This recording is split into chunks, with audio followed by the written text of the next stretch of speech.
गर्म हवाओं से भरे समंदर पर सिंध जहाजी की कश्ती धीमे धीमे आगे बढ़ रही थी। उसका जहाज कई हफ्तों से सफर पर था और हर लहर में उसे अपने मुकद्दर की तलाश दिखती थी। एक शाम को जब सूरज ढल रहा था और आसमान सुनहरी और गुलाबी रंग मेंगा हुआ था, सिंधबाज जहाजी डेक पर खड़ा होकर दूर तक देखने लगा। उसके दिल में अजीब सी बेचैनी थी, मानो कोई अनोखी अनदेखी ताकत ने पुकार कर उसे बुलाया हो। अचानक क्षितिज पर एक नन्हा सा टापू दिखाई दिया, जिसके चारों ओर नीले समंदर की लहरें नाच रही थीं। जहाज के मुसाफिरों ने कहा, सैयद सिंध, यह टापू आम जगह नहीं, यहाँ जादू और रहस्य का बसेरा है। मगर सिंध के दिल में डर से ज्यादा ताज्जुब और उम्मीद थी। वह अपने जहाज को उस टापू की तरफ मोड़ने लगा। जैसे ही वह किनारे पहुंचा, लहरों के बीच से एक ठंडी हवा आई और दूर से किसी मधुर आवाज के गूंजने का एहसास हुआ।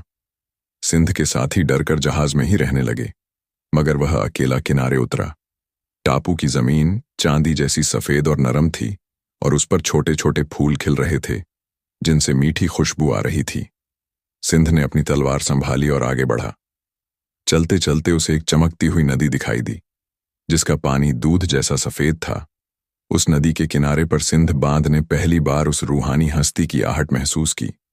सामने हवा में हल्की सी रोशनी उठी और फिर वह रोशनी धीरे धीरे एक नाजुक और हसीन शक्ल में बदल गई। सिंध ने देखा, उसके सामने एक परी खड़ी है। उसकी आंखें समंदर के मोतियों जैसी, बाल काले बादलों की तरह और जिस्म से हल्की सी रोशनी निकल रही थी। परी ने मुस्कुराते हुए सिंध से कहा, ए बहादुर मुसाफिर, तूने इस टापू पर कदम रखकर अपने आप को खतरे में डाल दिया है। यहाँ एक खतरनाक जादूगरनी रहती है जो हर अजनबी को अपने जादू में बांध लेती है। सिंध ने हैरानी से पूछा, ओ हूर जैसी हस्ती, तू कौन है जो मुझे पहले ही आगाह कर रही है? परी ने जवाब दिया, मैं इस टापू की रूहानी रखवाली हूं। सदियों से मैं जादूगरनी के जुल्म से लोगों को बचाती रही हूं, मगर मेरा जादू कमजोर है। जादूगरनी के ताबीज इतने ताकतवर हैं कि मैं सीधे उसका सामना नहीं कर सकती, मगर तू अगर हिम्मत दिखाए तो मैं तेरी मदद कर सकती हूं। सिंधबाद ने अपने दिल में एक अजीब सी गर्मी महसूस की। इस परी की आवाज में एक अजनबी मोहब्बत थी जो उसके दिल की गहराइयों तक उतर गई। उसने मुस्कुराते हुए कहा, ए नूरानी परी, अगर तू मेरे साथ है तो कोई जादूगरनी मेरी राह नहीं रोक सकती। मुझे बता, मैं क्या करूं? परी की आंखों में चमक आई। उसने कहा, सबसे पहले तू इस नदी के पार जा। वहां एक पुराना खंडहर है, उसी के अंदर जादूगरनी अपना जादू करती है। उसके पास एक छोटा सा संदूक है जिसमें उसकी सारी ताकत बसी है। अगर वह संदूक नष्ट हो जाए तो जादूगरनी का जादू टूट जाएगा। सिंध ने उसका हाथ पकड़ने की कोशिश की, मगर वह हवा में ही थी। फिर भी उस लम्हे में दोनों की आंखें मिल गईं और सिंध ने महसूस किया कि यह परी सिर्फ उसकी रहनुमा ही नहीं, बल्कि उसकी तकदीर का हिस्सा भी बन चुकी है। परी ने आगे कहा, मगर सावधान रहना। ए सिंधबाद जहाजी जादूगरनी हर उस शख्स को जानवर बना देती है जो उसके करीब जाता है। उसकी आंखों में मत देखना और उसकी आवाज पर मत जाना। मैं तुझे हर कदम पर मार्गदर्शन दूंगी, मगर फैसला तेरा होगा। सिंधबाद ने सिर झुकाकर कहा, मैं तैयार हूं मेरी परी। मेरे जहाज के लोग डर के मारे यहां नहीं उतरेंगे, मगर मैं अकेला ही जाऊंगा। यह कहकर वह नदी की ओर बढ़ा। जैसे ही सिंध ने नदी के किनारे कदम रखा, पानी की ठंडक ने उसके जिस्म को झंझना दिया। उसके कानों में दूर से दुआ जैसी आवाज आई और जब उसने सिर उठाया तो परी हवा में उसके साथ साथ चल रही थी। उसने धीरे से कहा, डर मत, मैं यहीं हूं, मेरी दुआएं तेरे साथ हैं। सिंधबाद ने उस पल में एक गहरी सांस ली और अपने दिल में सोचा कि यह सफर सिर्फ रोमांच नहीं बल्कि उसकी जिंदगी का इम्तिहान है। सिंधबाद धीरे धीरे उस चांदी सी नदी को पार कर रहा था। पानी उसकी कमर तक आ रहा था, मगर हर लहर से मानो कोई दुआ सी निकल रही थी। उसके दिल में अजीब सी हिम्मत जाग रही थी। जैसे जैसे वह आगे बढ़ता, हवा में मधुर आवाज गूंजने लगती। नदी के पार एक गहरा जंगल था, जिसकी हर शाख पर नीलम जैसे चमकते पत्ते थे। इन पत्तों से हल्की सी रोशनी निकलती थी और जंगल को और भी रहस्यमय बना रही थी। सिंध ने अपने चारों ओर नजर दौड़ाई और दिल में सोचा, यह जगह धरती की नहीं किसी और ही आलम की है। जंगल के बीच चलते चलते उसे महसूस हुआ कि वह अकेला नहीं है। कहीं दूर से वही नाजुक सी आवाज आ रही थी जो उसने किनारे पर सुनी थी। आवाज फुसफुसा रही थी, डर मत, मैं यहीं हूं। सिंध ने ऊपर देखा तो हवा में एक हल्की सी सुनहरी चमक तैर रही थी। वहीं परी उसके साथ साथ थी। सिंध ने ऊपर देखा तो हवा में एक हल्की सी सुनहरी चमक तैर रही थी। वहीं परी उसके साथ साथ थी, मगर अब उसका रूप और साफ हो गया था। उसके हाथों में एक छोटा सा दीपक था जो अंधेरे को चीर कर आगे का रास्ता दिखा रहा था। सिंदबाद ने धीमे से कहा, तुम्हारे बिना यह सफर मुमकिन नहीं, तुम्हारी मौजूदगी ही मेरी ताकत है। परी ने मुस्कुराकर जवाब दिया, तुम्हारा दिल बहादुर है, तुम्हारी नीयत साफ है, यही तुम्हारी असली ताकत है। उसकी आवाज में ऐसी मिठास थी कि सिंध का डर जैसे गायब हो गया। उसने अपने कदम और मजबूत कर लिए। रास्ते में उसे पत्थर के बने अजीब से बुत मिले जिनके चेहरे इंसानों जैसे थे। वे सभी जैसे डर और तकलीफ में जमे हुए थे। सिंध ने रुककर देखा तो लगा मानो यह लोग कभी जिंदा रहे होंगे और किसी जादू के असर से पत्थर बन गए हैं।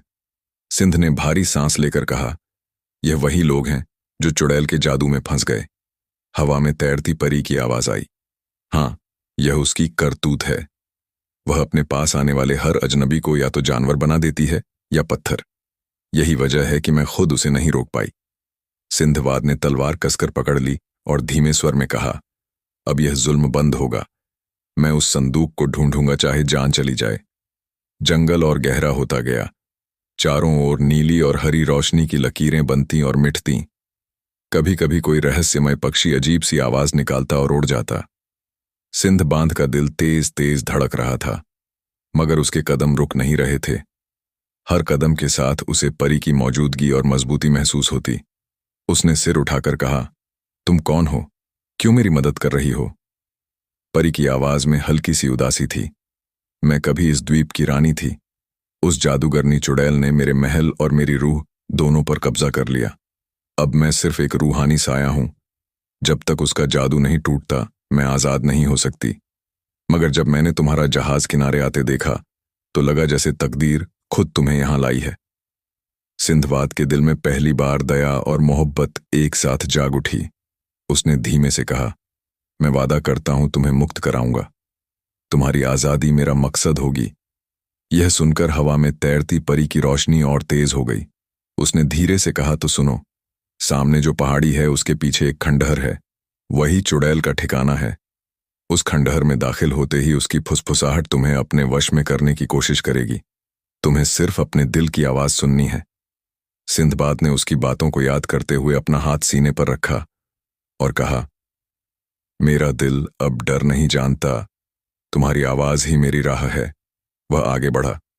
जंगल की आखिरी झाड़ी पार करते ही सामने एक विशाल खंडहर दिखाई दिया। टूटी हुई दीवारों पर अजीब सी लिखावट थी और हर पत्थर से हल्का सा काला धुआं निकल रहा था। आसमान अचानक बादलों से ढक गया। सिंधबाद ने तलवार और कसकर पकड़ ली। उसने महसूस किया कि हवा और ठंडी हो गई है, मानो कोई अदृश्य ताकत उसकी मौजूदगी को जान चुकी हो।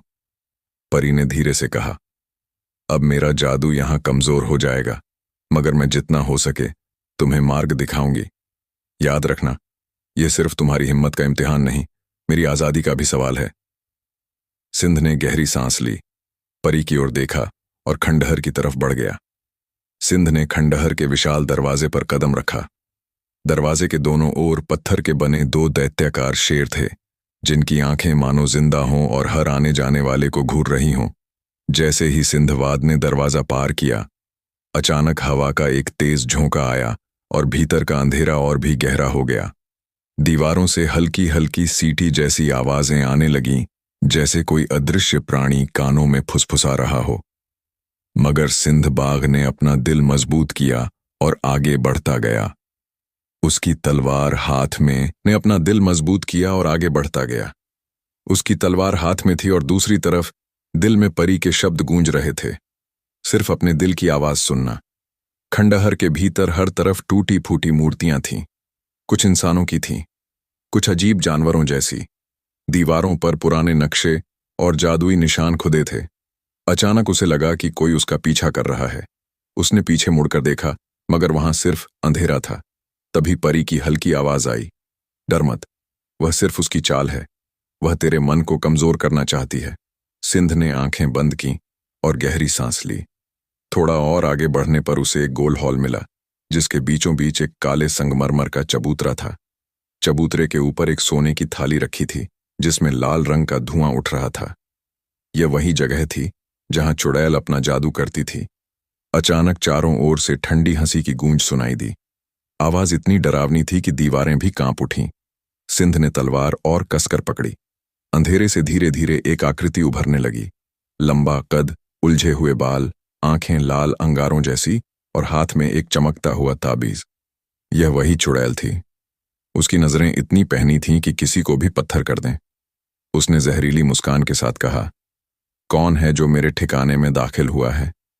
तेरी हिम्मत कैसे हुई? सिंध ने तलवार उठाकर कहा, मैं एक मुसाफिर हूं। तेरे जादू से डरे हुए इन मासूमों को बचाने आया हूं। आज तेरे जुल्म का अंत होगा। चुड़ैल हंसी और उसके हाथ से नीली आग निकली जो हवा में फैल गई। सिंध ने तलवार से उसे रोका, मगर आग उसके चारों ओर एक घेरा बनाकर घूमने लगी। तभी हल्की सी सुनहरी रोशनी आई। ये वही परी थी जिसने अपनी पूरी ताकत जुटाकर सिंध को ढक लिया। उसकी आवाज आई, अपनी आंखें उसकी ओर मत करना, सिर्फ अपने मकसद को याद रखना। सिंध ने अपनी आंखें नीचे रखी और मन में वह वादा दोहराया जो उसने परी से किया था। उसने अपनी तलवार जमीन में गाड़ दी और दोनों हाथ सीने पर रखे। उसने कहा, मैं तेरे डर को नहीं मानता, मैं इन सबको बचाने आया हूं।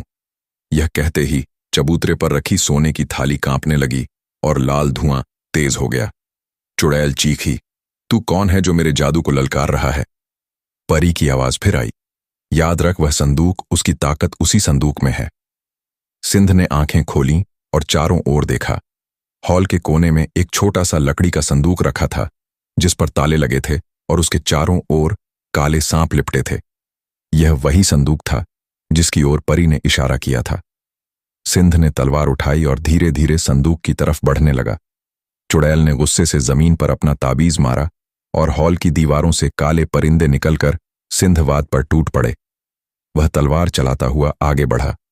हर वार के साथ उसका साहस और बढ़ता गया।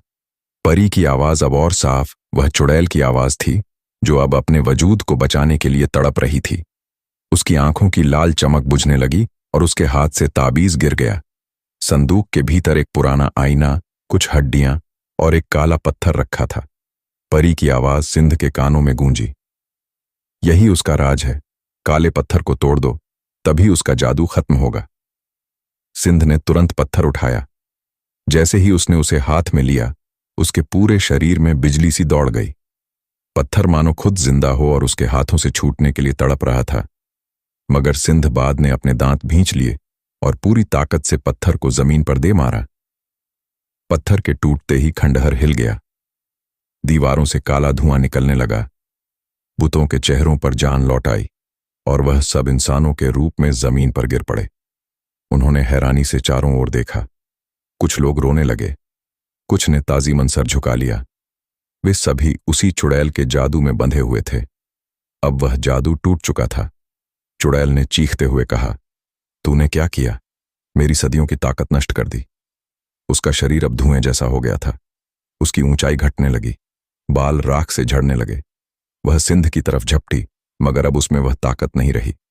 सिंध ने तलवार उठाई, मगर परी की आवाज आई, रुक जाओ, अब उसकी ताकत खत्म हो चुकी है, वह खुद मिट जाएगी। सिंध ने तलवार नीचे कर दी। चुड़ैल की आंखों से डर की जगह अब बेबसी उतर आई थी। वह धुएं के गुब्बार में बदलकर धीरे धीरे हवा में गायब हो गई। खंडहर की दीवारों पर खुद निशान मिट गए और भीतर का अंधेरा उजाले में बदल गया। परी अब सामने आ गई थी। उसका रूप अब पहले से भी ज्यादा नूरानी था। उसका चेहरा चमक रहा था और उसकी आंखों में कृतज्ञता के आंसू थे। वह धीरे धीरे जमीन पर उतर आई। उसकी आवाज अब हवा में नहीं, बल्कि सीधी सिंध के दिल में उतर रही थी। तुमने कर दिखाया। तुमने न सिर्फ इन बेगुनाहों को बचाया, बल्कि मुझे भी मेरे श्राप से मुक्त किया। सिंध ने पहली बार उसे इतने करीब से देखा। अब वह सिर्फ एक रूहानी साया नहीं, बल्कि एक जिंदा हस्ती थी। उसके पैरों के नीचे घास उगाई थी, फूल खिल गए थे। सिंधबाद ने तलवार मयान में रखी और कहा, तुम्हारी आजादी ही मेरा मकसद था। अब तुम आजाद हो। तुम्हारा मुल्क तुम्हें मिल गया। परी ने हल्की मुस्कान के साथ कहा, मेरे मुल्क से ज्यादा तुमने मेरे दिल को छू लिया है। तुम्हारी बहादुरी और सच्चाई ने मुझे इंसानियत पर यकीन दिलाया। तुम्हारे बिना यह सब मुमकिन नहीं था। उसने अपना हाथ सिंध की ओर बढ़ाया। सिंधबाद ने झुककर उसका हाथ थामा। यह पहला मौका था जब उसने उसकी हथेली की गर्मी महसूस की। उन दोनों के चारों ओर एक सुनहरी चमक उठी। खंडहर के पत्थर फिर से महल की दीवारों में बदलने लगे। गुंबद, झरोखे, फव्वारे सब फिर से अपने पुराने रूप में लौट आए। वह द्वीप अब शापित नहीं बल्कि एक जन्नत सा दिखाई दे रहा था। हवा में फूलों की महक और पक्षियों की चहचहाट भर गई। परी ने कहा, यह मेरा असली घर है। जब तक जादू था यह खंडहर था, अब यह फिर से रोशनी का महल बन गया है। और तुम सिंध इस जगह के मेहमान नहीं बल्कि इसके मुहाफिज हो। सिंध के दिल में अजीब सी खामोशी और सुकून उतर गया। उसने आसमान की ओर देखा, जैसे उसकी हर सफर की मंजिल यहीं आकर पूरी हो गई हो। सिंध और परी अब उस उजाले से भरे महल के बीच खड़े थे। चारों ओर बहते हुए फव्वारे सोने के झरोखे और मोती जैसे चमकते दिए जल उठे थे। हवा में खुशबू थी और आसमान साफ नीला। सिंधवाद ने चारों ओर देखा। वही जगह जो कुछ ही देर पहले खंडहर थी, अब जैसे जन्नत बन गई थी। परी के चेहरे पर नूर था और उसके होठों पर हल्की मुस्कान। सिंधबाद ने धीरे से कहा, यह सब अब कितना खूबसूरत लग रहा है। तुम्हारी आजादी ने इस पूरी धरती को भी आजाद कर दिया। परी ने उसकी ओर देखा और धीमे लहजे में बोली, तुम्हारी बहादुरी के बिना यह मुमकिन नहीं था। मैंने सदियों से किसी ऐसे इंसान को नहीं देखा जो बिना किसी लालच के किसी और के लिए इतना बड़ा खतरा मोल ले। सिंधबाद ने उसकी आंखों में झांक कर कहा, मैंने सिर्फ वही किया जो इंसानियत और दोस्ती सिखाती है। जब मैंने तुम्हें पहली बार देखा था तभी मुझे लगा कि मेरा सफर मुझे किसी बड़े मकसद की ओर ले जा रहा है। परी की आंखों में हल्की सी चमक आई। उसने पहली बार अपने दिल की बात कही। जब तुम किनारे पर उतरे थे मैं सिर्फ तुम्हें रास्ता दिखाने आई थी, मगर तुम्हारी हिम्मत और सच्चाई ने मेरे दिल में कुछ और ही जगह दिया। मैं अब सिर्फ एक परी नहीं, एक औरत भी हूं और मेरे दिल में भी जज्बात है। सिंधवाद ने मुस्कुराकर उसका हाथ अपने हाथ में लिया। उसने धीमे से कहा, तो यह सफर सिर्फ खतरा ही नहीं था, यह हम दोनों के लिए एक नई शुरुआत भी है। परी ने उसकी उंगलियों को थाम लिया। तुम्हारा जहाज अभी किनारे पर है, मगर अब तुम्हारे पास लौटने के लिए सिर्फ समंदर नहीं, एक घर भी है। उसने कहा। महल के बड़े दरबार में वे दोनों साथ साथ चलने लगे। हर दीवार पर सोने के नक्काशीदार डिजाइन थे और हर स्तंभ पर फूलों की बेलें छड़ी थीं। सिंधवाद ने पूछा, अब इस जगह का क्या होगा? इन लोगों का क्या होगा जिन्हें तुमने जादू से बचाया? परी ने मुस्कुराकर कहा, यह लोग अब आजाद हैं। यह राज्य अब फिर से जी उठेगा। मैं इसका ध्यान रखूंगी, मगर मैं चाहती हूं कि तुम मेरे साथ रहो ताकि यह राज्य और यह दिल दोनों अकेले ना रहे। सिंध ने गहरी सांस ली। उसके मन में समंदर का शोर, जहाज की पाल और लहरों की गूंज एक पल के लिए लौट आई। वह मुस्कुराया। मैंने अपना जीवन समंदर के हवाले किया था, मगर हर मुसाफिर की मंजिल होती है। शायद यह राज्य ही मेरी मंजिल है और तुम मेरा सहारा। परी ने उसकी ओर झुककर कहा, तुम्हारे शब्द मेरे दिल को सुकून देते हैं। अगर तुम चाहो तो यह राज्य तुम्हारा भी हो सकता है, मगर मैं चाहती हूं कि तुम हमेशा वहीं रहो जो हो, बहादुर और सच्चे। वे दोनों महल के सबसे ऊंचे गुंबद पर पहुंचे। वहां से पूरे द्वीप का नजारा दिखाई दे रहा था। नीले पानी में डूबे किनारे, दूर दूर तक फैले पेड़ और चमकते महल। हवा ठंडी और सुगंधित थी। परी ने उसके कंधे पर हाथ रखा। देखो, यह सब अब तुम्हारे सामने है। यह द्वीप अब डर की नहीं, उम्मीद की निशानी बनेगा और हम दोनों मिलकर इसे फिर से बसाएंगे। सिंधवाद ने उसके कंधे पर हाथ रखा और कहा, तुम्हारे साथ मैं कोई भी सफर कर सकता हूं, चाहे वह समंदर हो या जमीन, चाहे वह खंडहर हो या जन्नत। परी की आंखों में पानी आ गया, मगर वह मुस्कुराई। तुम्हारे शब्द मेरे लिए दुआ जैसे हैं। मैंने सदियों तक इंतजार किया और आज मेरा इंतजार खत्म हुआ, उसने कहा। सिंधबाद ने उसकी हथेली पर हल्की सी पकड़ मजबूत कर दी। तो ये वादा रहा, अब तुम अकेली नहीं हो।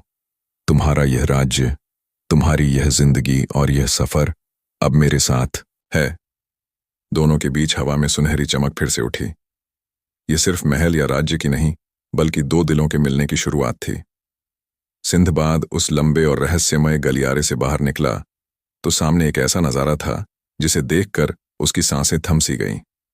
वहां एक विशाल गुफा थी जिसकी छत सितारों की तरह चमकती थी, मानो आसमान को ही नीचे उतार दिया गया हो।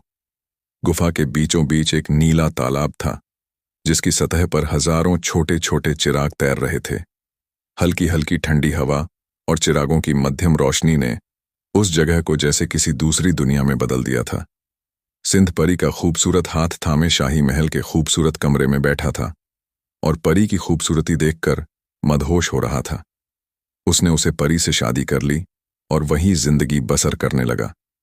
शादी की पहली रात सिंध और परी खूबसूरत सजे हुए शाही कमरे में थे और कमरा इतनी खूबसूरती से सजा हुआ था कि मानो जमीन पर ही जन्नत हो। सिंध धीरे धीरे परी के पास गया और उसका हाथ थामकर उससे अपने प्यार का, अपने इश्क का इजहार करने लगा। परी भी उससे प्यार करती थी। उसने सिंध का हाथ पकड़कर अपने सीने से लगा लिया और उसके सीने से अपना सर टिका दिया। इस तरह यह प्यार हमेशा के लिए अमर हो गया और इसके बाद सिंध और परी हंसी खुशी टापू पर रहने लगी। सिंध के साथ आए लोग भी सिंध के कहने से इस टापू पर रहने लगे और फिर हंसी खुशी जिंदगी गुजारने लगे। तो प्यारे दोस्तों, यह थी हमारी आज की कहानी। हम उम्मीद करते हैं आपको कहानी पसंद आई होगी।